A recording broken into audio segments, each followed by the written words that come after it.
Tonight, pushing Hong Kong to the brink. Resistance in the streets, a mass protest against their own government. This is about human rights. This is about democracy.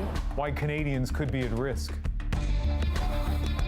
Kevin Durant down. The injury that sidelined an NBA superstar. If you have to, you can blame me. Why was Kevin Durant on the court at all? It's an embarrassment to the country, and it is a stain on this institution. And you should be ashamed of yourselves. Jon Stewart's emotional plea for 9/11 first responders. Why the fund to support them is drying up. This is The National.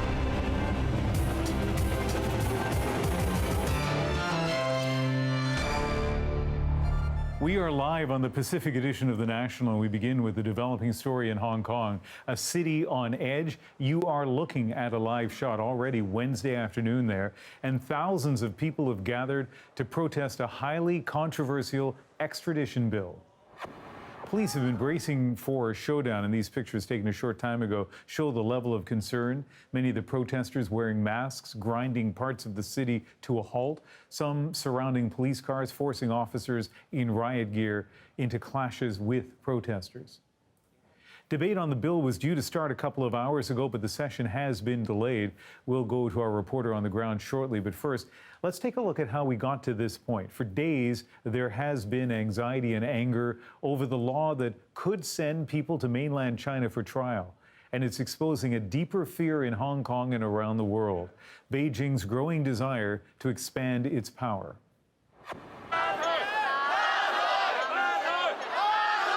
Protesters are calling for a repeat of Sunday's historic protests, which saw 1 million people take to the streets. The biggest demonstration, the biggest political crisis since the handover more than 2 decades ago. Protesters worrying the new law could target journalists, activists, those critical of the Chinese government. Look no further, they say, than these 2 Canadians arrested in China last year. There are another 300,000 Canadians who live in Hong Kong, and hundreds who pass through the city as tourists every single day. Well, our Sasha Petrusik is outside the Legislative Council building in Hong Kong. He joins us now. And Sasha, we mentioned the debate has been postponed.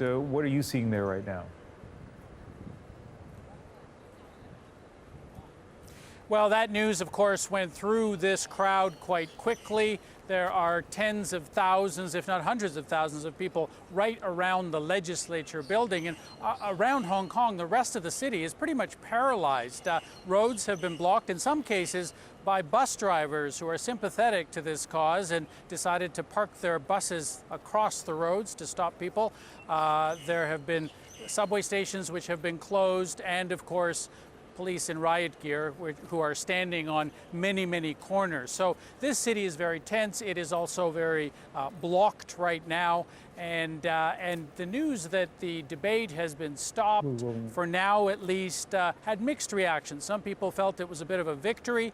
Others said that it was just a ruse, that people were, in fact, that the legislators were just trying to get them to all go home. So that's what's been happening. But there's no question that this is very much a city divided.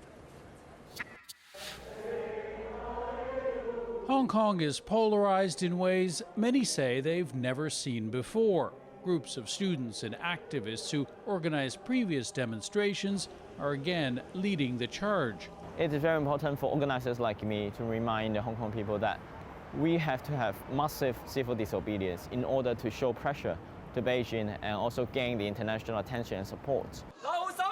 But resistance to the extradition law has spread through parts of society which were never as engaged. Business people are shutting down stores to join the protest. Hong Kong on strike!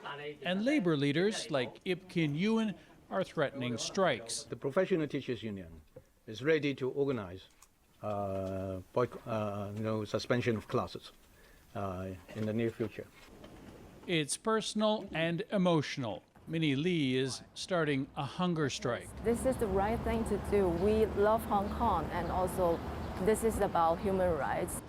But the Chinese-backed government of Hong Kong seems just as determined to go ahead with the law, no matter the size of the outcry. My point of view, the sooner this is done, get it over and done with, the better. Regina Ip is a member of the Hong Kong executive. She says some changes have been made in response to public concerns, but she says the government cannot back down because it will lose face. If the government withdrew the bill, it would only be seen as another defeat. Those of us running for elections will be taunted on the street for backing the wrong horse. So, Sasha, this meeting that we're expecting to have underway now, since it is already in the afternoon there in Hong Kong, it has been adjourned. What are you hearing about when it might resume? Well, that's a very open question right now, Ian. You know, there's been no sign that the government really is intent on backing down or is trying to delay this, or as we've heard, this would be a loss of face and it would be a stunning turnaround for a government that's been so determined to go ahead with this, even in the face of more than 1 million people on the streets just a few days ago. On the other hand, the protesters are saying they are not going anywhere. Many that I've spoken to have said this is it. They're parking here and they're staying here as long as they can until this bill is defeated. So at this point, it's all still very much up in the air, but it looks like it's probably not going ahead today. Sasha Petrusik reporting from Hong Kong, where it is, as I mentioned already, Wednesday afternoon. So opposition against this bill is widespread, from business people and lawyers to students, even religious groups. And here's why it seemed to have touched a nerve in this city of 7 million. A protest like this isn't normal in communist China, but this Chinese city is unlike any other. Residents in Hong Kong enjoy far greater freedoms than those on the mainland. Hong Kong is technically a part of China, but it's operated under what's known as one country, two systems since 1997, when the former British colony was handed back to Chinese rule. The city continues to enjoy the right to have its own social, political, and legal systems for 50 years. But China has become more overtly authoritarian since Xi Jinping became president in 2012. And since then, Beijing has made substantial efforts to integrate Hong Kong with the mainland. Many see that as Beijing encroaching on the city's autonomy. That's why opponents feel changes to the extradition law would significantly compromise Hong Kong's legal independence, long viewed as one of the crucial differences between the territory and mainland China. The unrest in Hong Kong is being felt here in Canada. Greg Rasmussen spoke to some who feel threatened by Hong Kong's diminishing autonomy. The police are blocking up the Star Ferry. There are ferry crossing the harbor. 10,000 kilometers from his home in Hong Kong, Kennedy Wong is glued to his phone. So this is the police and these are the protesters. He has family and friends on the streets, and he's worried. I even worry that if there would be a really violent riot, that would be armies to come in and to take over Hong Kong directly. Wong is studying here, but now fears he may never safely return, a hot topic with his friends. I feel like this time they don't have hope. They know that it is useless in a sense, but they still go on the street. That is the part that I feel I'm very moved. That's why he and hundreds protested in solidarity outside the Chinese consulate in Vancouver Sunday, hoping to increase international pressure on China. More than 500,000 Canadians have connections to Hong Kong. I'm very sad. It's because it is the place that I was born and I grew up and got educated. Ivy Lee says Canada needs to prepare for a new wave of people leaving Hong Kong, numbers not seen since its handover to China. If the bill passed, we are expecting that would be exodus. I think within 2-3 years, a lot of the 300,000 Canadians in Hong Kong will come back. Long arm of China is worrisome for a lot of people. Bill Chu came from Hong Kong in the 1970s. He says all Canadians, especially those living in the city, need to worry about China's ability to arbitrarily arrest and detain people. What kind of danger this is they are exposed to, and what other Canadians passing through Hong Kong are exposed to from now on. He sees a future with even more need to protest here, fearing voices will be increasingly silenced in Hong Kong. Greg Rasmussen, CBC News, Vancouver. And we'll have the latest on this developing story through the night. For now, Rosie, let's talk about a very different event. It got people on the streets, but also in stadiums across Canada, the Raptors. Or in my case, on the couch. After last night's loss, Raptors fans and the team, obviously, Ian, very much in recovery mode today. But there was a moment last night that still has everybody talking. In fact, it's almost overshadowed the final score, almost. Golden State's Kevin Durant collapsed, then limped off the court, at first to jeers and cheers from some fans. I don't like to hear the fans cheering. Before Raptors players and others quieted the crowd, the sports world and the Warriors noticed. Very confused around that reaction. Other Warriors were less charitable, calling it trashy and classless. Toronto's mayor stressed it was just a moment. I think, again, that's overstated. I was in the arena, and it happened right at the end of a play, and people were cheering at the end of the play, but very quickly after that, he got a very warm round of applause. But Durant's injury could be career-altering, and it's hit hard not just for the Golden State, but across the NBA. Because Durant isn't just any player. He's actually one of the best players in the league, maybe the best. A key offensive threat who's been absent with an earlier injury now for weeks. Many wanted him to deliver last night, but as Chris Glover explains, there are questions about whether he should have been there at all. Kevin Durant not only in the building, but will be in uniform. Superstar Kevin Durant entered Game 5 of the NBA Finals looking confident. If they were not facing elimination, he probably would not be coming back. For days, he watched his team take a beating against the Raptors, sidelined with a calf injury since early May. He came back with a vengeance last night. So when he went down, it sent shockwaves. It's an Achilles injury. I don't know the extent of it. The decision to clear Durant was collaborative, the Warriors GM says. If you have to, you can blame me. I run our basketball operations department. And the pressure to get Durant on the court was intense, even from himself. Good for him to sacrifice the rest of his career on the altar of winning a title. It's praiseworthy. But if he did this because the Warriors helped create a climate of you got to do it and pressure him, that is a terrible mistake.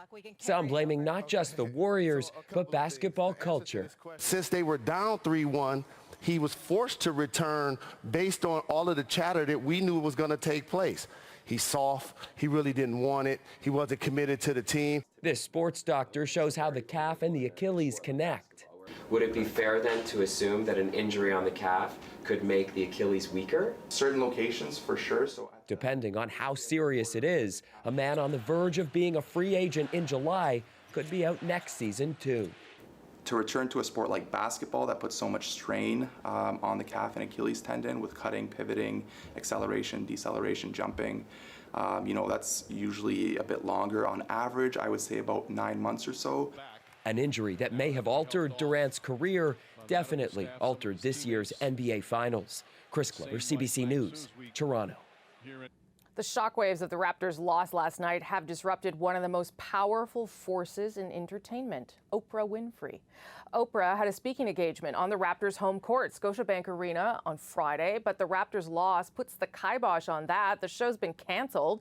If it comes to a Game 7, oh gosh, I hope not, but that will happen in Toronto on Sunday. Oprah's show might have needed to dismantle the court, and at this point, there's just no way that's happening. Okay, back to the thing that I cover most of all. If you watched the game last night, you may have seen two National Party leaders being mocked and criticized. Advertisers paid top dollar to be seen on that record-breaking broadcast.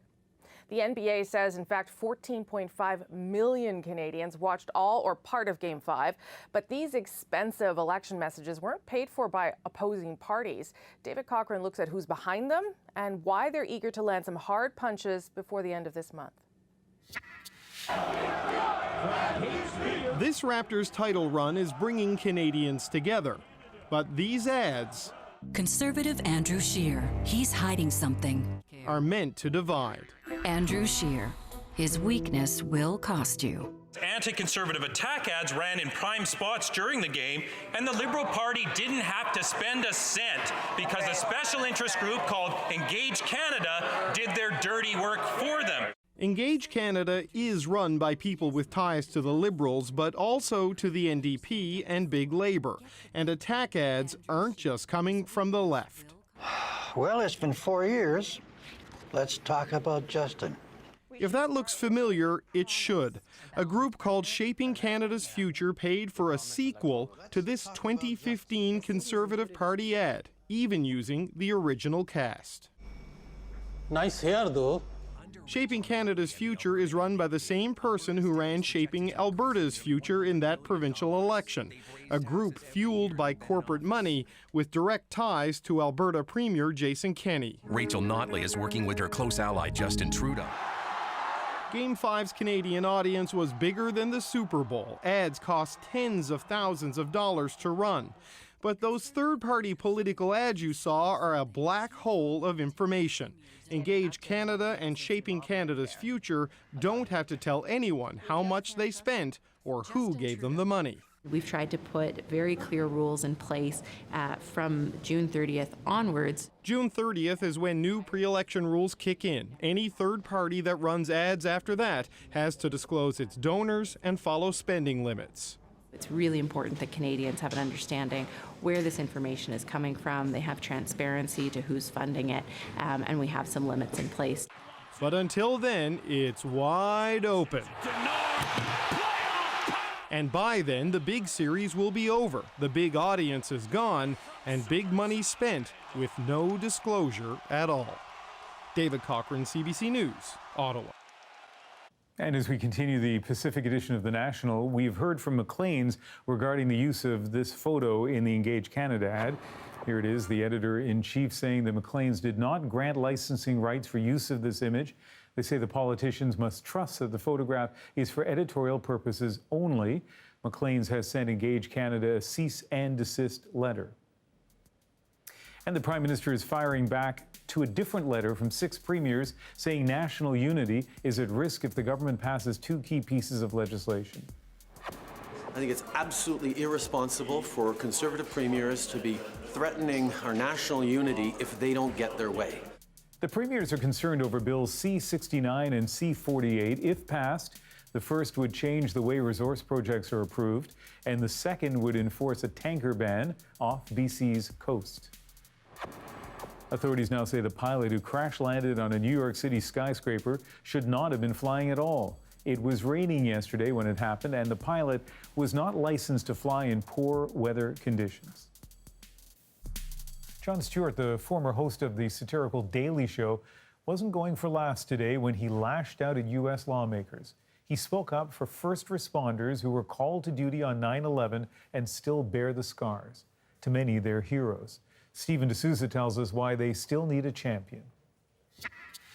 Your indifference costs these men and women their most valuable commodity, time. Jon Stewart was pointed, direct, and passionate as he made a plea on behalf of 9/11 first responders. Sick and dying, they brought themselves down here to speak to no one. It's shameful. It's an embarrassment to the country, and it is a stain on this institution. For years, Stewart has fought for compensation for the police, firefighters, and paramedics who were struck by a myriad of illnesses after digging through the rubble. These men and women and their response to it is what brought our country back. It's what gave a reeling nation a solid foundation to stand back upon, to remind us of why this country is great, of why this country is worth fighting for, and you are ignoring them. The program to compensate anyone with health issues relating to 9/11 expires next year, and payouts were recently cut back. With 21,000 claims outstanding, many could be left with nothing. Congress is considering a bill with bipartisan support that would continue to fund the program for 70 years. You all said you would never forget. Well, I'm here to make sure that you don't. Luis Alvarez is set to undergo his 69th round of chemotherapy, and Stewart made it clear that he and thousands of others shouldn't have to repeatedly appear before Congress to fight for what they're owed. They did their jobs with courage, grace, tenacity, humility. 18 years later, do yours. Stephen DeSouza, CBC News, New York. Thank you.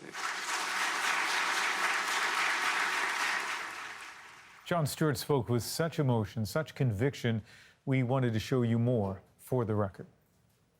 The breathing problem started almost immediately, and they were told they weren't sick, they were crazy. And then, as the illnesses got worse and things became more apparent, well, okay, you're sick, but it's not from the pile. And then, when the science became irrefutable, okay, it's the pile. I don't know if we have the money. And I'm sorry if I sound angry and undiplomatic, but I'm angry. And you should be too, and they're all angry as well. And they have every justification to be that way. There is not a person here, there is not an empty chair on that stage that didn't tweet out, "Never forget the heroes of 9/11. Never forget their bravery. Never forget what they did, what they gave to this country." Well, here they are. Powerful. Next on The National, a Canadian mayor fights back after his town is held for ransom. And later, why farmers in Western Canada are being pushed to the brink. Plus, even today, when you look at how far away the lake is, it's hard to believe that it actually happened. the lasting impact of flooding in New Brunswick.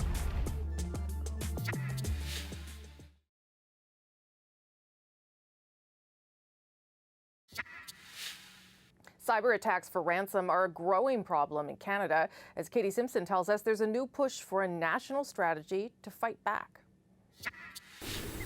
Known for its swans on the Avon River and as the home to some of the best theatre in the country, there's little drama offstage in Stratford, Ontario.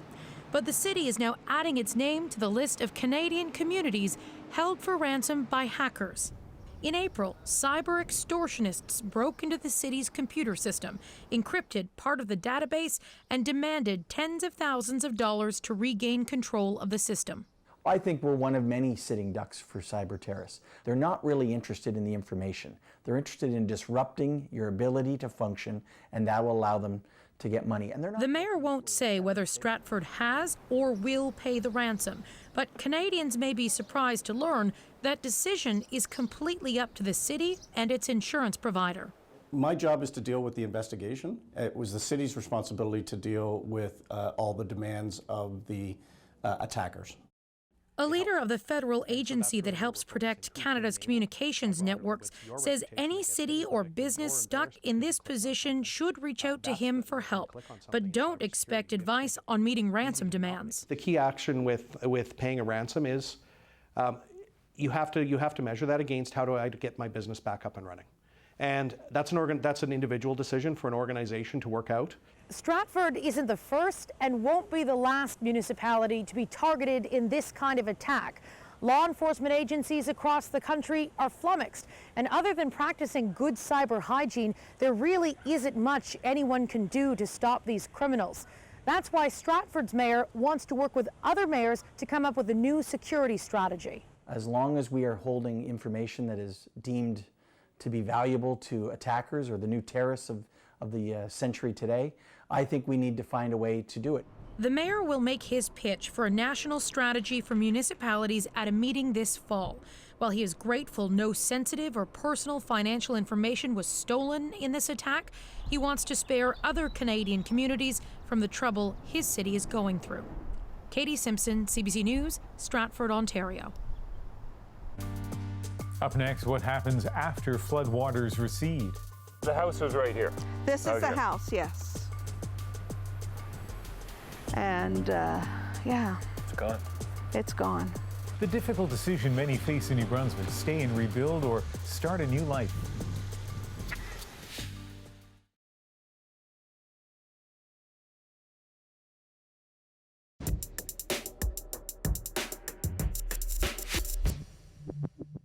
Didn't expect this again. Spring flooding in New Brunswick affected as many as 16,000 properties.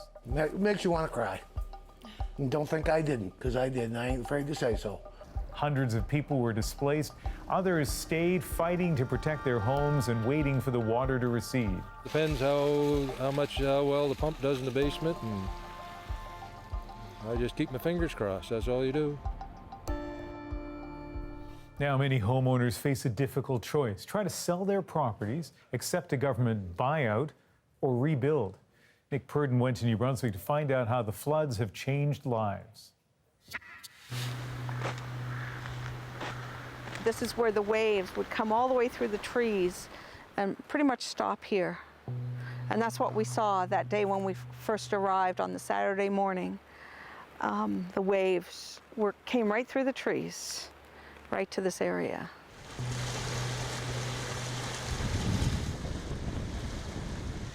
We walked through probably 2 or 3 feet of water to get to the house. And we opened the door of the house and water poured out of our house as we were walking in. Dawn Burke describes the flood that changed her life, how the wind came up on Grand Lake and the waves pounded against her house. Even today, when you look at how far away the lake is, it's hard to believe that it actually happened.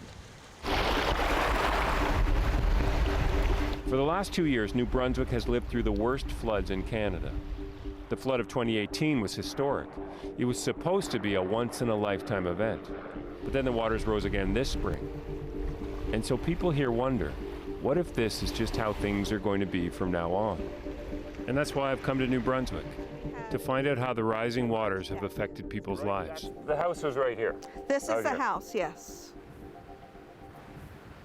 And yeah. It's gone. It's gone. Dawn and her husband raised 6 kids here. That's a lot of memories. Still, when she was told that her house couldn't be salvaged, she refused to let her children know it upset her. I didn't cry for it. I didn't cry once for it. I think that for me, it was important to show my kids that material possessions come and they go. And that's not what's going to define who we are. The province paid Dawn a percentage of what her house was worth, and she considered rebuilding, but in the end decided against it. We're moving away from the flood zone. How high do you build? How bad are the floods going to get? So that was a struggle for us.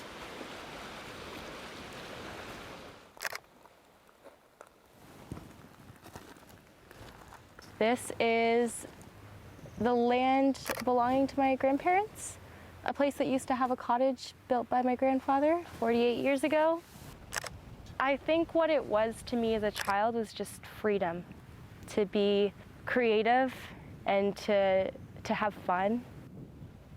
Sarah Kirstead has always taken photos to make sense of her world. I just remember standing in what was their kitchen. The whole front of the cottage was just open to the water. The walls were completely gone. What do you think you lost? I think just what I thought to be the symbol of a childhood. And I thought I had lost sort of an era of my life. The living room had a window that just opened right up to the lake, so you could be sitting on the couch and see the lake. And then there was another little bedroom to the right. That was Grammy's room. So she used to have a window right to the lake. Would always listen for the waves in there. In a way, it's gone, but it's still here. That's one thing my grandmother said. She, when we were sort of processing the aftermath, she was like, well, you know, the view's still there. At least the view's still there. I don't necessarily need the cottage to physically be there to still understand what it meant and this area meant growing up to me. That's still there. Sarah's family decided not to rebuild. They say it's too risky. And these are the kinds of decisions being made all over New Brunswick, all over the country. I mean, nobody knows for sure what the water will do year to year. But what if we could better predict where the floods will hit? And then you can see here, there's flooding downtown. This is an interactive flood map developed in Fredericton just this spring. You enter all the environmental variables, and it predicts where the water will go. Now, the remarkable thing is it was created by 15-year-old Cynthia Tsui and her brother Leo, because they've lived through the floods too. It's just such a devastating event to lose your home due to flooding. So we felt that if people could know in advance of time and could really just prepare adequately for flooding, then that could really help the communities. What can I do with this if I live here? If you live along the river, our model can now show, say you live here, if there's a blue color there, it means your house is getting flooded, and you can see how severe it's getting flooded by the color gradient. Cynthia and Leo tell me it took months of work to create their flood model, which has proven to be remarkably accurate. And they hope to make it available to everyone in the province. We're just happy to know that we can use our model and we can give back to the community somehow in the following years. Predicting floods could be one of the most important sciences of the future.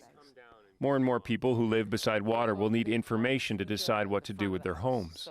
People like Lisa Sanderson, who lives here on the banks of the St. John River. Water wasn't an issue when we looked at it. We looked at historic floods and nothing had ever come to the house, so we thought we were safe. And so Lisa bought her dream home. I mean, who wouldn't? But now things seem to have changed. 2 years in a row, Lisa's house is flooded. And even though the water is gone now, she can't shake the stress of the last couple of years. I think it's the feeling of walking out on the deck and looking out at where the water should be and seeing a neighbor sitting in a kayak right underneath your deck. Just images like that where we're sitting in, we wouldn't be able to sit here, we'd be up to here in water right now. Lisa tells me the thing about floods is it doesn't get easier the more they happen, it gets harder. This year, the helplessness feeling, I think, was worse. The anxiety was worse because you know what to expect. You just didn't expect it to happen 2 years in a row because you know how hard it is to just see the water coming and know what you have to do and hope that it works. And it's just a feeling of doom and dread. It just feels like it's attacking your life, I guess. Lisa admits that the last couple of years have shaken her, and she's going to start going to counseling. It's really hard because you just you picture your life here. It looks like just a little piece of land to someone, but to us, it perks us up when we come home every single day. Look at it, it's beautiful. It's hard to think about planting your life somewhere else, but at the same time, we can't go through what we went through the last couple of years. In the end, Lisa isn't sure what she'll do. She's explored building a flood wall, and she and her partner have looked into moving too. But how do you sell a house that floods? I haven't actually been down to the beach since the flood. It was a little too real, I guess, to see the water. When we first came down to this beach, this is one of the selling points, is standing here looking at this river. And now what is it? It's like that friend who betrayed you, who, you still hang out with, but you're just careful.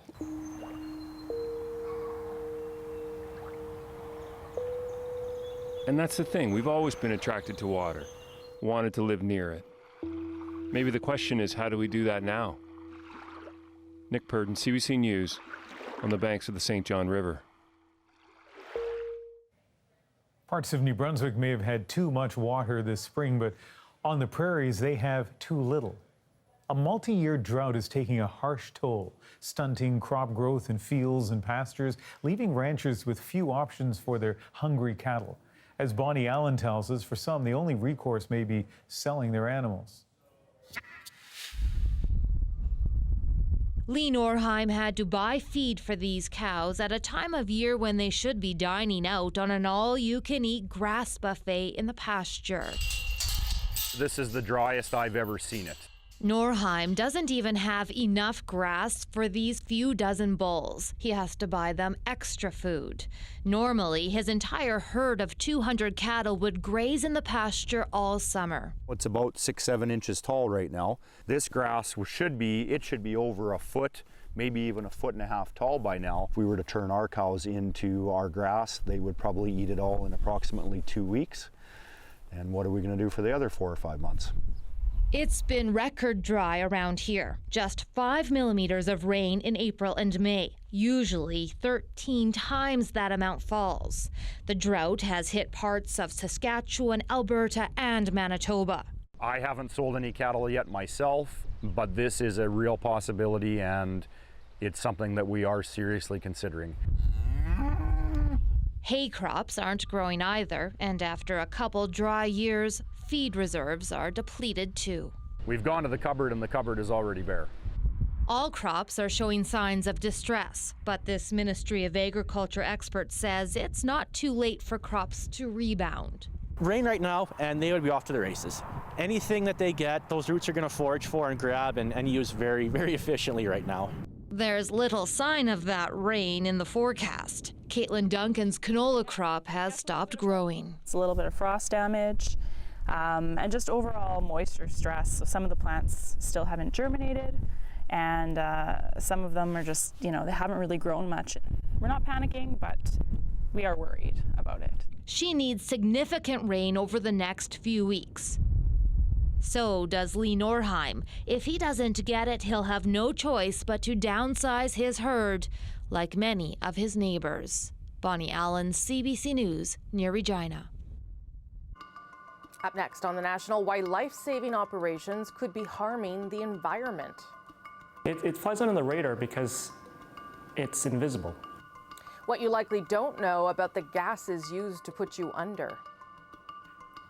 First, though, a preview of a story you'll see here tomorrow night. Paul Hunter looks at what's become big business in the U.S., protecting students from a dangerous reality. Code blue, code blue. To be clear, it's just a drill. There's no emergency this time. Their school is in a county where tornadoes tend to strike. The shelter is to protect against that, but by design, it's also to protect against that other ever-growing worry in all American schools, mass shootings. Well, the feedback's been wonderful from parents. It's that sense of security, knowing that their kids are safe at school. If that inevitable event happens where a bad guy's on campus, we've already taken care of that. We've already put in the work to help protect as many kids as possible.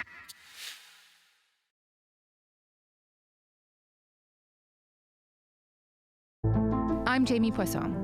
Tomorrow morning on CBC's daily news podcast, Front Burner, I'm talking to writer David Wallace Wells about climate change.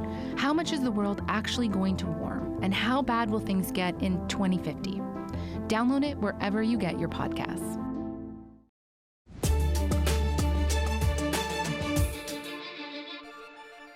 The healthcare industry in North America has a pollution problem. One study showed it generates about 10% of greenhouse gas emissions in the U.S. But as Christine Burak explains, a few changes in the operating room could actually go a long way in helping the planet.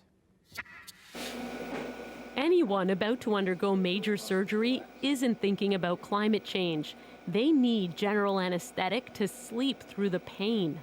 All right, so we use two different gases in anesthesia. We use sevoflurane and desflurane.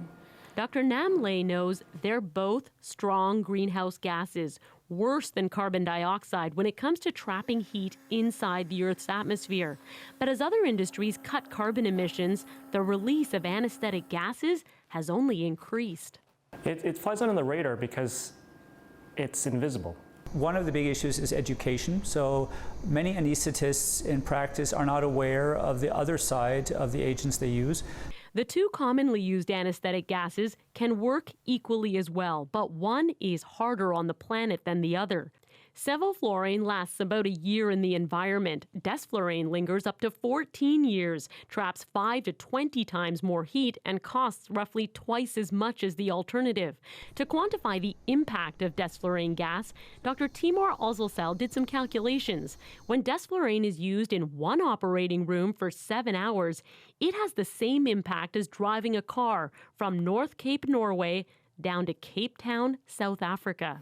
So why don't doctors just switch? If you've been using this for the last 15 or 20 years, you'll be worried about trying something new. But this information isn't being taught to most medical students either, nor is it required. So a small number of Ontario hospitals have decided, while patient care obviously comes first, they had to do something about anesthetic gases. The gases go into the patient, they get exhaled through the endotracheal tube.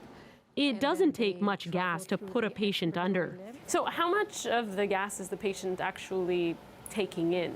The patient is actually only taking in about 5% of the anesthetic gas. The rest is actually exhaled.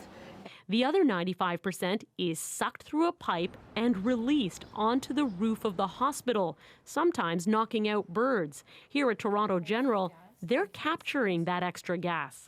This gets connected to the canister, and then the gases get absorbed within the canister. Well, here the canisters, they come from the hospital. So Dushanka Filipovic founded Blue Zone. Her canisters trap anesthetic gas molecules in a filter so they can be extracted and recycled back into new anesthetics. So basically, it's a cradle-to-cradle type of solution. Whether it's switching anesthetic gases or capturing them, new solutions are needed, and some argue they'll come when governments start regulating medical emissions. The World Health Organization has said climate change is the #1 health issue of the century. Christine Birak, CBC News, Toronto. Up next on The National, you've heard We the North a few times maybe, but you might not have heard it yet in Ojibwe. We can say that in Ojibwe. We can say ki nwe, gi wed and no. I'm not going to try it. Anyway, that's next in our moment, but first. I just received a beautiful letter from Kim Jong-un. In case you missed it, Donald Trump's so-called bromance with North Korea's dictator is still on. The U.S. president today swooning. I can't show you the letter, obviously, but it was a very personal, very warm, very nice letter. A Trump-Kim summit a year ago was an icebreaker. We fell in love. But love can be cruel. A second summit in February was a failure. After that, key members of Kim Jong-un's negotiating team disappeared, according to some reports, executed.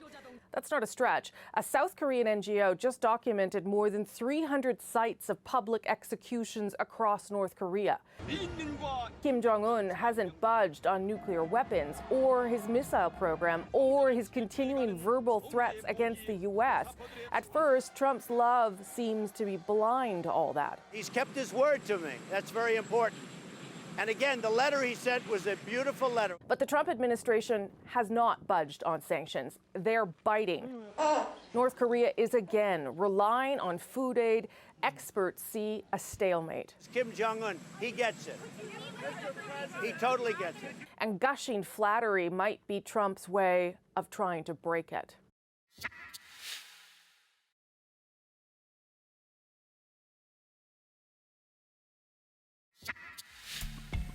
We the North. So how many times have you heard that this week or even over the past number of weeks? It's a phrase that seems to have taken over Canada. An Ontario teacher got in on the hype. He used the phrase as an opportunity to teach his students a new kind of cheer, and that is our moment. So one of the things that students like chanting is the we the North, right? So I said, we can say that in Ojibwe. We could say ki nwe, gi wed and no. I think a lot of my students are caught up in the Raptors in the playoffs, and some of them are really big fans. And for myself too, I've been a really big fan for the last 5 years. We're always looking for teachable moments, right? So if there's something really big that's happening, like baseball, hockey, or basketball, let's see how we can bring basketball into the classroom. I think that's the best way. It's one of the more critical ways for students to really learn the language, because it turns our language into a living language. The other one is let's go Raptors, let's go. So we would say, Ambe Raptors, Ambe. Okay, that one I could maybe do. That one was the easier one. So here's a funny note that Dominic made. The translation of raptors into Ojibwe is actually a word that means alligator standing up with two tiny arms, which the elders apparently think is the funniest thing they've ever heard. So complicated to translate a little bit. And why is that even a term in Ojibwe, the alligator with two arms? Like, where did that ever come up? I don't know. You know, I remember a CBC radio show years ago about how the first French Expo play-by-play people had to come up with a whole bunch of French terms for baseball, right? I get it. So, for example, I know you're a fluent French speaker. Do you know the French term for fielder's choice? Oh, God, no. I don't even know what that means in English. Anyway, so yeah, so that's, and you know, the other thing I loved about that is the teachable moment. There are educators all across the country watching that, nodding, because great teachers are always looking for something on the in the headlines or on sports that they can take into the classroom. So that was a great example. Yeah. That is The National for June the 11th. Good night. Good night.